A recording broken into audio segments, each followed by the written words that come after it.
ভাই বোন বন্ধুগণ, আপনাদের সাথে আছে ডিজি পারভেজ।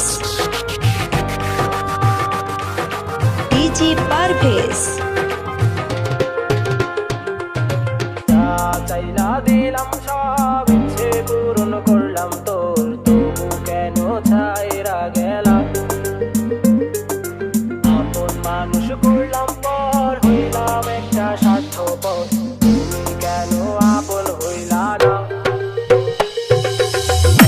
চাইলা দিলাম সব ইচ্ছে পূরণ করলাম তোর, তবু কেন ছাইরা গেলাম? আপন মানুষ করলাম পর, হইলাম একটা স্বার্থপর, তুমি কেন আপন হইলা না? ও বন্ধু রে, বুঝি ভালোবাসা, ও বন্ধু রে, বুঝি ভালোবাসা। প্রিয় শ্রোতা ভাই বোন বন্ধুগণ, আপনাদের সাথে আছে ডিজি পারভেজ।